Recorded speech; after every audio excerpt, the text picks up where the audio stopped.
নমস্কার বন্ধুরা, গল্প পাঠে আমি তাপস। সব ভূতুরে এপিসোড 7-এ আজ আপনারা শুনবেন হেমেন্দ্র কুমার রায়ের লেখা পোড়ো মন্দিরের আতঙ্ক।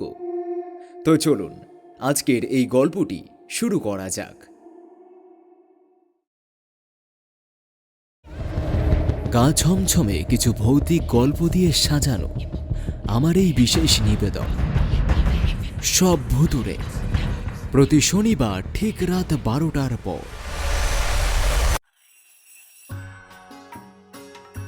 কলকাতা থেকে আমার কলেজের 3জন সহপাঠী বন্ধু এসেছিল আমাদের গায়ে বেড়াতে।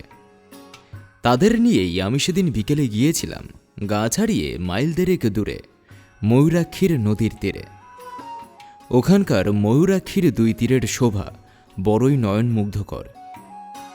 ভেবেছিলাম সন্ধ্যার কোল অবধি নদীর ধারে বসে গল্পগুজব করে তারপর বাড়ি ফিরব। অন্ধকারে মাঠের মধ্যে আসতে পথে সাপখোপের সম্মুখীন হতে পারে, এই ভয়ে বাবার 5 সেলের টসটা সঙ্গে এনেছিলাম।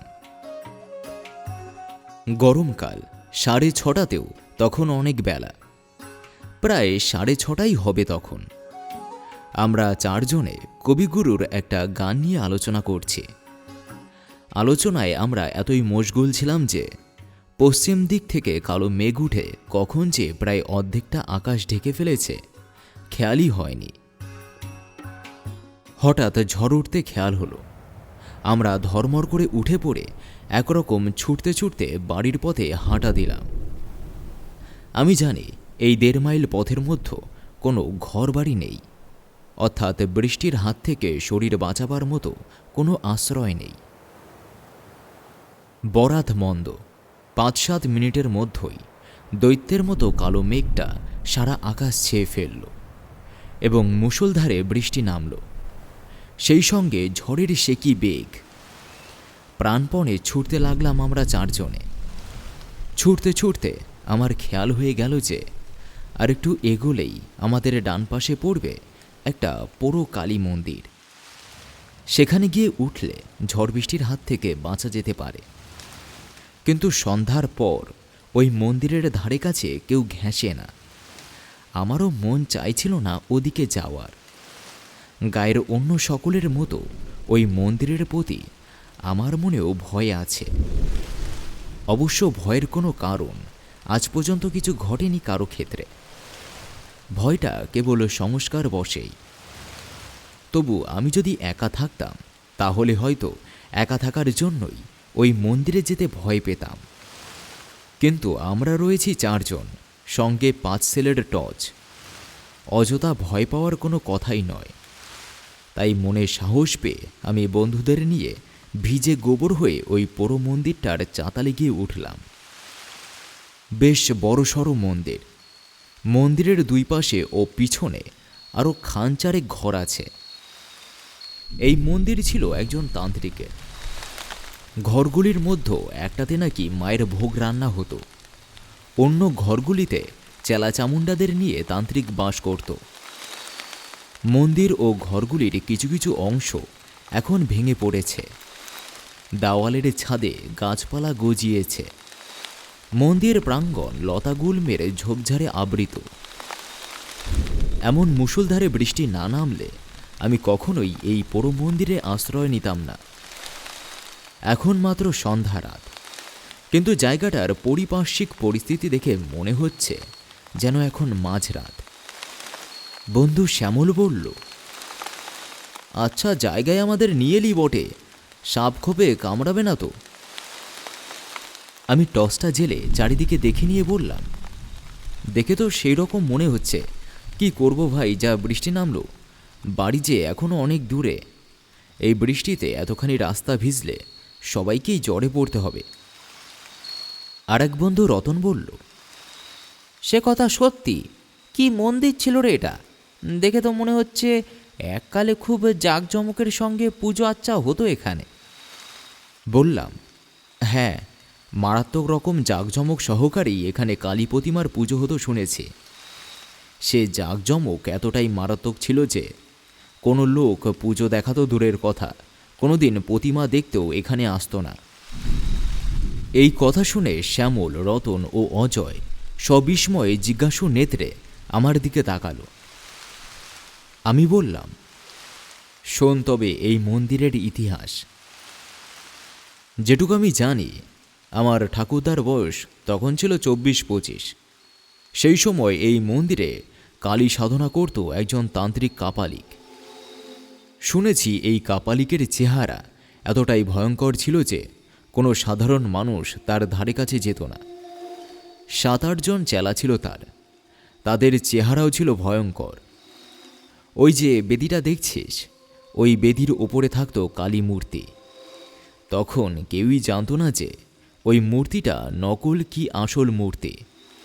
অর্থাৎ নিচেকার একটা গোপন কক্ষে মন্দিরের পেছন দিকে একখানা ঘর আছে। সেই ঘরের মেঝের মধ্য দিয়ে নিচেকার ঘরে যাওয়ার সিঁড়ি আছে। এই ব্যাপারটা আকস্মিকভাবে টের পেয়ে যায় আমাদেরই গাঁয়ের একদল ছেলে। দলে তারা 6 জন ছিল। সেদিন তারা গিয়েছিল পাশের গায়ে এক বৌভাতের নিমন্ত্রণ খেতে। খেয়ে দিয়ে যখন তারা ফিরছিল তখন রাত 11টা। আমরা আজ যে কারণে মন্দিরে ঢুকলাম, সেদিন তারাও ঠিক একই কারণে এই মন্দিরে আশ্রয় নিতে বাধ্য হয়েছিল। আজকের মতো সেদিন রাতেও এমন মুষলধারে বৃষ্টি নেমেছিল। তারা এই মন্দিরের চাতালে উঠে দেখে প্রতিমার দরজা বন্ধ, মানুষের কোনো সারা শব্দ পাওয়া যাচ্ছে না। তারা ভাবল কাপালিক ও তার চেলা চামুন্ডারা সবাই বোধহয় ঘুমিয়ে পড়েছে। এমন সময় তাদের কানে পৌঁছায় পুজোর ঘণ্টার ধ্বনি। কিন্তু ঘণ্টার যে আওয়াজ তাদের কানে আসছিল, সে আওয়াজটা ছিল খুব চাপা ও ক্ষীণ। প্রথমটা তাদের মনে হয়েছিল খানিকটা দূর থেকে বোধহয় আওয়াজটা আসছে, তাই এমন চাপা মনে হচ্ছে। তারপরই তাদের খেয়াল হলো যে এই মন্দিরের চারিপাশে প্রায় মাইলখানেক জায়গার মধ্যে কোনো বাড়িঘর লোকবসতি নেই। তবে ওই ঘণ্টার শব্দ, তাহলে নিশ্চয়ই এই মন্দিরের মধ্যেই অন্য কোনো ঘরে পুজো হচ্ছে।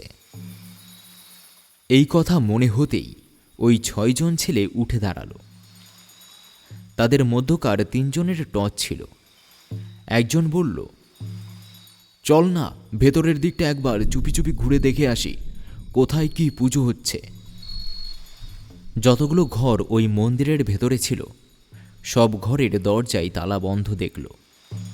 ছেলেরা প্রত্যেকটি দরজার গায়ে কান দিয়ে বুঝল, না, এসব ঘরের মধ্যে কোনো আওয়াজ নেই। তবে ঘণ্টার শব্দ আসছে কোথা থেকে? তারপর তারা মন্দিরের পেছন দিকে যেতেই তাদের মনে হলো যেন ঘণ্টার আওয়াজটা এখানে স্পষ্ট। টর্চের আলোয় দেখল সেখানে একটা ঘর রয়েছে এবং ঘরের দরজাটাও আধখোলা অবস্থায় রয়েছে। ছেলেরা এবার আরও হুঁশিয়ার হলো। ঘরটার মধ্যে কোনো লোকজন থাকতে পারে বলে তাদের মনে সন্দেহ হওয়ায় তারা অন্ধকারের মধ্যে গা মিশিয়ে নিশ্চুপে অনেকক্ষণ অপেক্ষা করল। কিন্তু ওই ঘরটাও জনশূন্য রয়েছে। এ ব্যাপারে শেষ পর্যন্ত নিশ্চিন্ত হয়ে তারা সকলে ধীরে ধীরে ওই কক্ষে প্রবেশ করল। ভেতরে কি আছে এটাই তারা দেখতে চায়। কিন্তু ঘরটার মধ্যেই ঘণ্টাধ্বনির রহস্য লুকিয়ে আছে।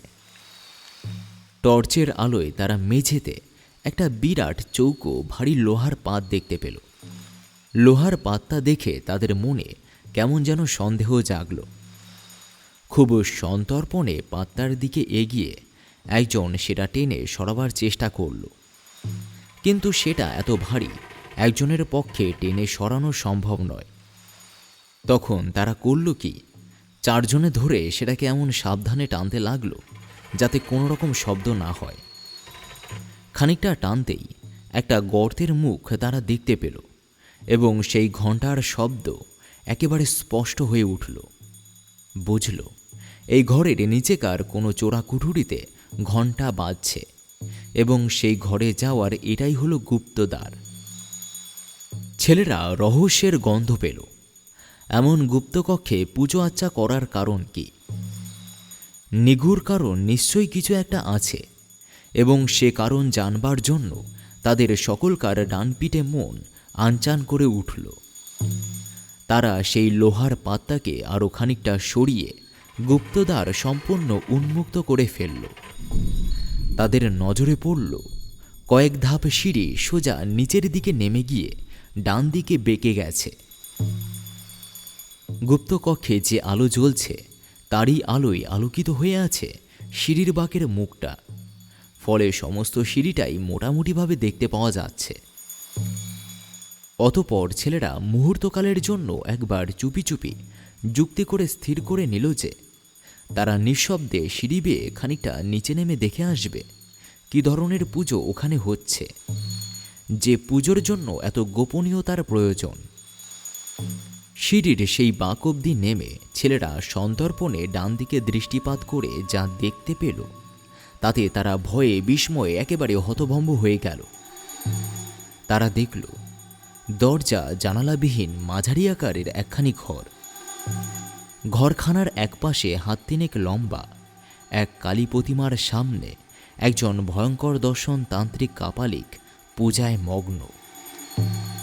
তার আশেপাশে কয়েকজন চেলাচামুন্ডা দাঁড়িয়ে রয়েছে। তাদের মধ্যে দুজন একটি 10-12 বছরের বালককে ধরে আছে, আর একজনের হাতে রয়েছে একটি তীক্ষ্ণধারা খড়গ। এছাড়া ঘরখানার একটি কোণে জড়ো করা ছিল কয়েকটি সুতীক্ষ্ণ বর্ষা এবং আরও গোটাচারেক খড়গ। ছেলেরা বুঝল এই মন্দিরের আসল পূজা এখানেই হয় এবং নরবলি পর্যন্ত হয়ে থাকে। ইতিমধ্যে কাপালিক পূজা শেষ করে আসন ছেড়ে উঠে দাঁড়ালো এবং ঘাতকের দিকে চেয়ে ইশারায় বলির নির্দেশ দিল।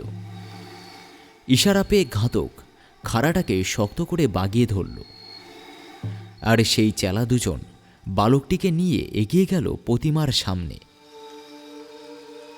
এর পরের অমানসিক মর্মান্তিক দৃষ্টি দেখবার জন্য গায়ের সেই ছেলেরা আর সেখানে অপেক্ষা করেনি। কোনো সুস্থ মানুষের পক্ষেই এ দৃশ্য দাঁড়িয়ে দেখা সম্ভব নয়।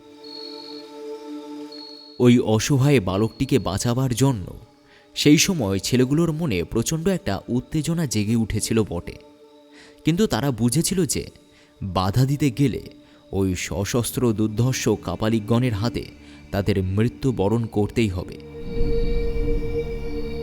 তাই তারা আবার চুপি চুপি ওপরে উঠে লোহার পাত্তা আগের মতোই চাপা দিয়ে রেখে গায়ে ফিরে গিয়েছিল। কিন্তু ওই হিংস্র নরঘাতক কাপালিকদের কথা তারা ভুলতে পারল না। ওই কাপালিকরা ইতিপূর্বে কত যে শিশু হত্যা নরহত্যা করেছে তার হয়তো ইয়তা নেই। তবে ওইসব বলি ওরা ছেলে চুরি যাওয়ার অপবাদের জন্য আশেপাশের গাঁ থেকে জোগাড় করত না।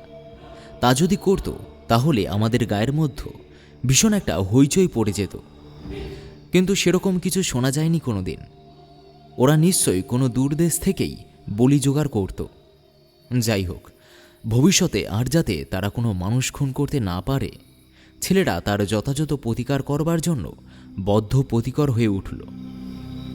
নির্জনে অনেকক্ষণ ধরে যুক্তি করে তারা স্থির করল যে ওই কাপালিক ও তার চেলাদের সকলকে তারা হত্যা করবে, এবং কিভাবে হত্যা করবে তারও একটা সাংঘাতিক উপায় স্থির করে ফেলল। দিন 6-7 পরেই একদিন রাত 10টা নাগাদ তারা আবার ওই মন্দিরের নিকট এসে পৌঁছালো।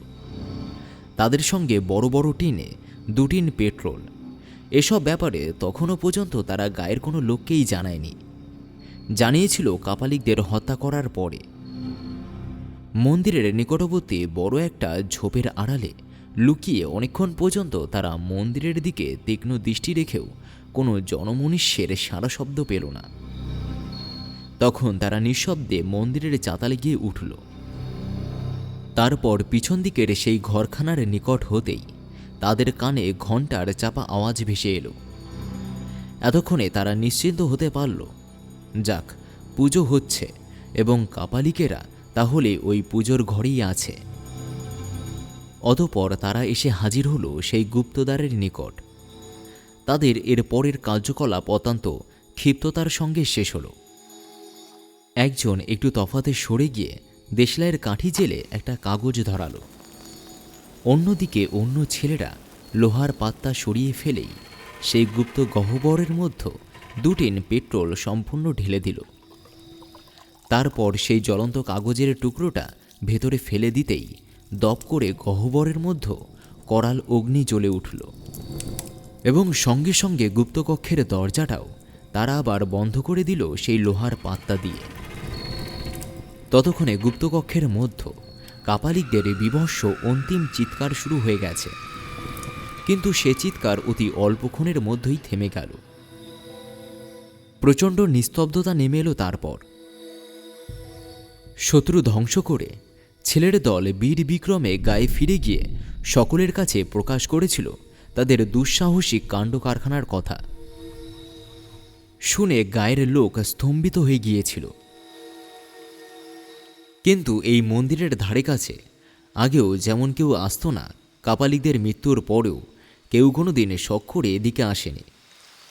সেদিন সেই ছেলেরা যেমন এসেছিল, আমরা আজ যেমন এলাম, তেমন নিতান্ত দায়ে পড়ে হয়তো কেউ কদাচিৎ এদিকে এসে থাকতে পারে। গল্প শেষ করে আমি চুপ করতেই অজয় বলল, এমন কাণ্ড। অপর 2 বন্ধু নীরব। হঠাৎ ভয়ে আমার সারা দেহ শিউরে উঠল, সর্বশরীর কুঁকড়ে গেল আমার।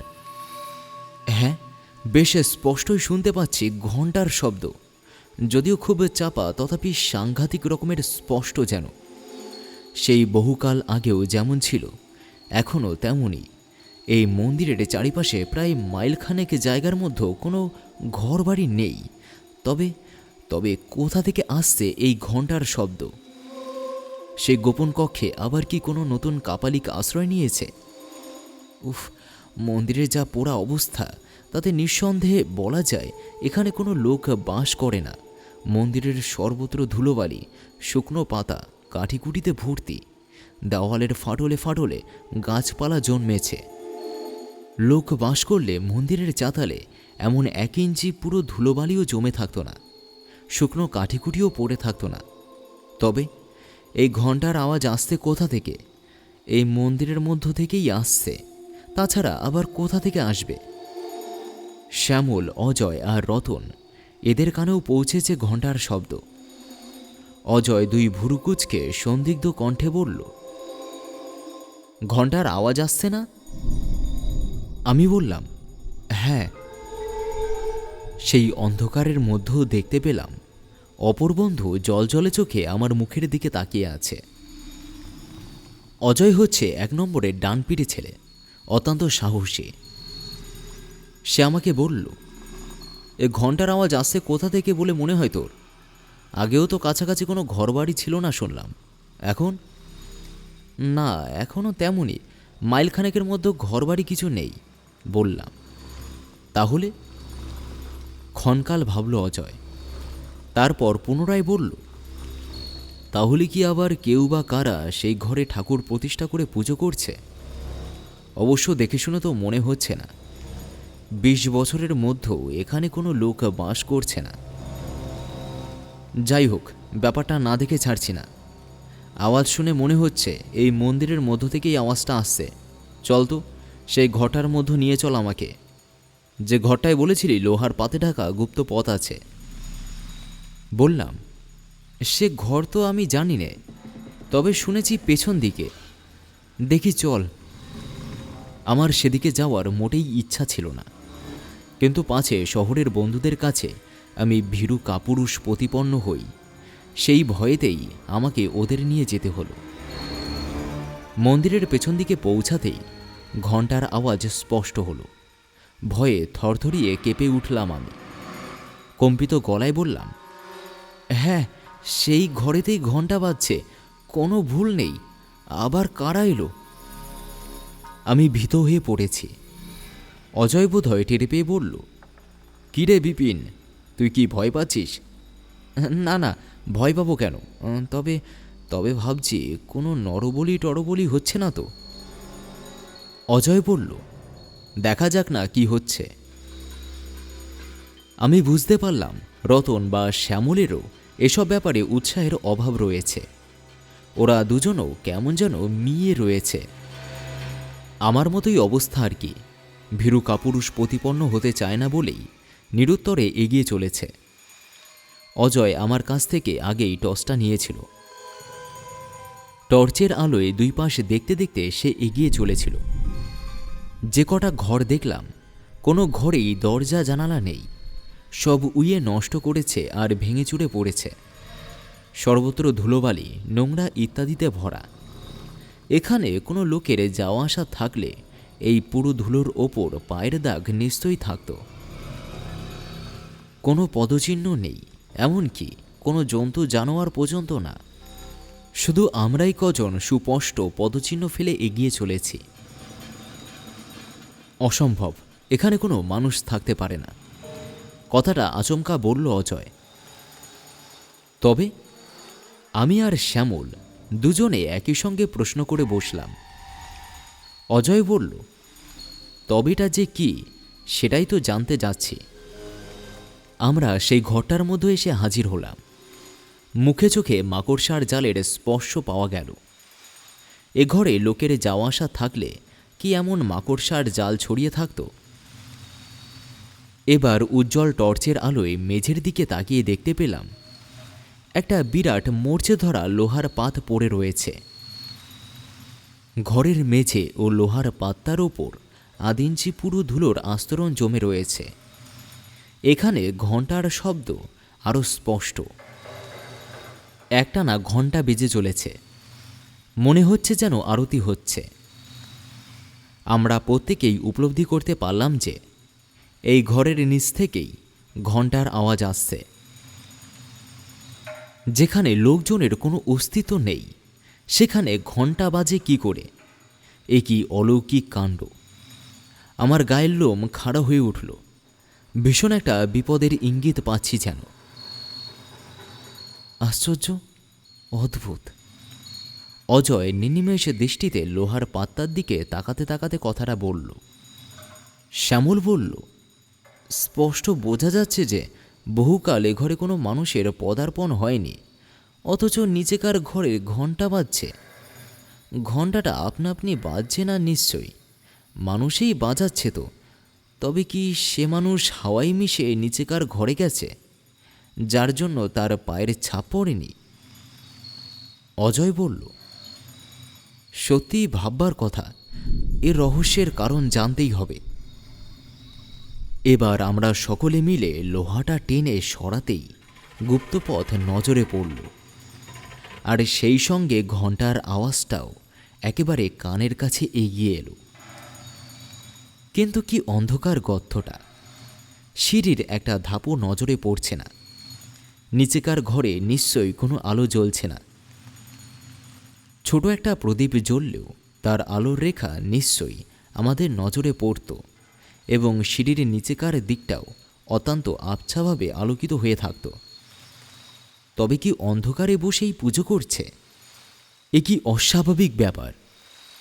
অজয় চুপি চুপি বলল, আমার পিছু পিছু আয় তোরা, খুব সাবধানে নামবি, টর্চে জ্বালবো না, কোনো রকম শব্দ টব্দ হয় না যেন। দুপাশের দেওয়াল ধরে ধরে নিঃশব্দে সিঁড়ির বাঁক পর্যন্ত নেমে দাঁড়ালাম। সঙ্গে সঙ্গে ঘণ্টার আওয়াজ থেমে গেল। চোখে কিছু দেখতে পাচ্ছি না আমরা। অস্বাভাবিক অন্ধকারে আমরা চারজনে যেন অন্ধ হয়ে দাঁড়িয়ে আছি। এত নিরেট অন্ধকার জীবনে কোনোদিন দেখিনি। আমরা সকলে গায়ে গা ঠেকিয়ে বেশ কিছুক্ষণ সেখানে দাঁড়িয়ে থেকেও কোনো মানুষজনের তো দূরের কথা, একটা আরশোলার অস্তিত্ব পর্যন্ত টের পেলাম না। হঠাৎ অজয়ের হাতের পাঁচতেলের টর্চটা জ্বলে উঠল। টর্চটায় ছিল নতুন ব্যাটারি। উজ্জ্বল আলোয় উদ্ভাসিত হয়ে উঠল চারিদিক। দেখতে পেলাম সেই গুপ্তকক্ষের মেঝের ওপর কতগুলো নরকঙ্কাল পড়ে রয়েছে। প্রতিমা সেখানে ছিল। সেখানে পুরো প্রতিমারও কিছু অংশ খাড়া হয়ে দাঁড়িয়ে রয়েছে। ঘরের একটা কোণে সেই বর্ষা আর খাড়াগুলো রয়েছে, আর একটা খাড়া পড়ে রয়েছে প্রতিমার কাছাকাছি জায়গায়।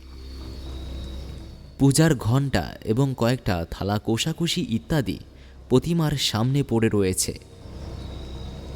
এ সমস্ত জিনিস আগুনে পুড়ে এবং তার উপর ধুলোর আবরণ জমে এমন চেহারা হয়েছে যে বোঝবার উপায় নেই কোনটা লোহার তৈরি, কোনটা তামার বা কোনটা পিতলের জিনিস। বেশ কিছুক্ষণ ঘরটা দেখে নিয়ে অজয় গলায় বেশ জোর দিয়ে বলে উঠল, অসম্ভব, এ ঘরে কখনোই ঘণ্টা বাজছিল না। ঘণ্টার শব্দ অন্য কোথা থেকে আসছিল। আমাদের সকলেরই শোনার ভুল হয়েছে। আর এখানে নয়, ওপরে যাওয়া যাক। আমি বেশ স্পষ্টই বুঝতে পারলাম কথা বলার সময় অজয়ের গলা কাঁপছিল, আর আমার নিজের অবস্থা অত্যন্ত শোচনীয়। কি যে এক নিদারুণ ভয়ে আমি ঘেমে উঠলাম। যাই হোক, আমরা ওপরে উঠতে শুরু করলাম। সবার আগে আছি আমি, আর সবার নিচে টর্চ হাতে অজয়। অকস্মাৎ অজয়ের আত্মচিৎকারে আমরা ভীষণভাবে চমকে উঠলাম।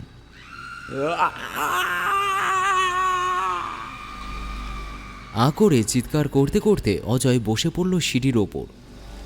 তার হাত থেকে টর্চ খসে পড়েই নিভে গেল।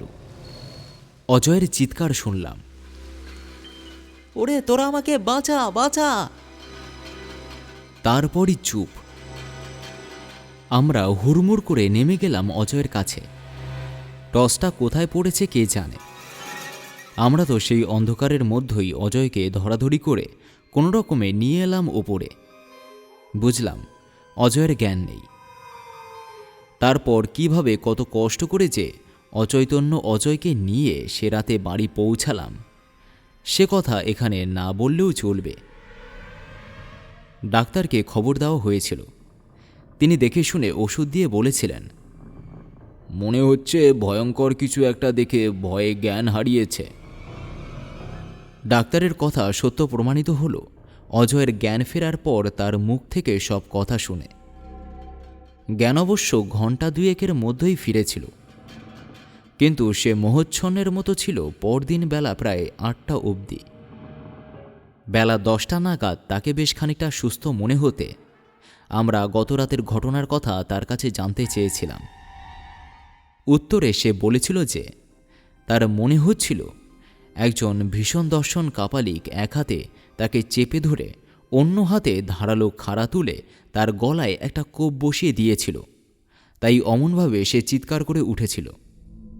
তার মুখে এ কথা শুনে তখনই গায়ের প্রায় 20-25 জন যুবক সেই পুরো মন্দিরের উদ্দেশ্যে রওনা হয়ে পড়ল। শ্যামল, রতন আর আমি আগে আগে চললাম। সকলের মনেই সেই ঘরটা দেখবার তীব্র আগ্রহ। দিনের বেলা বেশ ভালোভাবেই দেখাশোনা যাবে, এতকাল কারো মনে কোনো আগ্রহ জাগেনি। আজ এত বছর পর একটা অস্বাভাবিক ঘটনা ঘটে যাওয়ায় গায়ের আজকালকার তরুণ যুবকেরা কৌতূহল দমন করতে পারল না।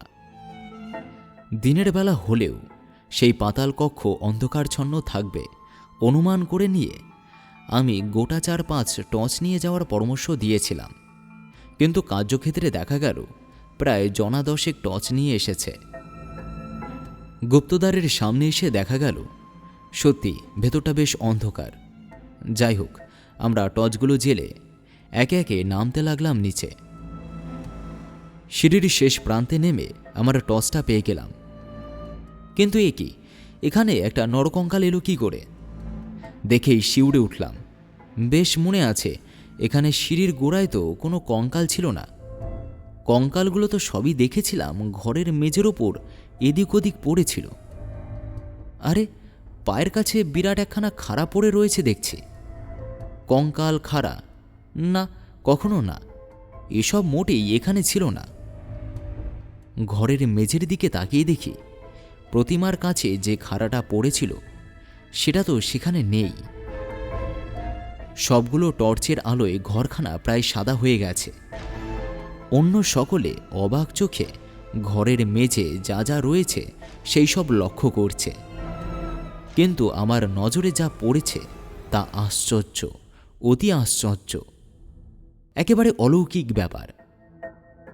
প্রতিমার কাছে যে খাড়াটা পড়েছিল সেখানে খাড়াটা নেই বটে, কিন্তু সেই জায়গায় খাড়ার ছাপটা জল জল করে যেন জ্বলছে। বহুকাল ধরে ঘরের মেঝে ও জিনিসপত্রের ওপর বেশ পুরো একটা ধুলোর আস্তরণ জমেছিল, কাজেই সেখান থেকে খাড়াটা উঠে আসার জন্যই অমন সুস্পষ্ট ছাপটা দেখা যাচ্ছে। আর ওখানকার খাড়াটাই যে ওখানে এসে পড়েছে এ বিষয়ে আমার মনে কোনো রকম সন্দেহ রইল না। শুধু খাড়াটাই নয়, ওই একই রহস্যজনক উপায়ে কঙ্কালটাও যে ঘরের মেঝে থেকে উঠে এসেছে এখানে, সে বিষয়েও আমার মনে স্থির বিশ্বাস জন্মালো। কিন্তু এই অলৌকিক কাণ্ড কারখানার মূলে কোনো অলৌকিক রহস্য যে অন্তর্নিহিত রয়েছে তার মীমাংসায় পৌঁছানোর মতো বুদ্ধিবৃত্তি আমার নেই। অত লোকজনের মধ্য থেকেও কি যেন এক দারুণ ভয়ে আমার সারা দেহ শক্ত কাঠ হয়ে গেল।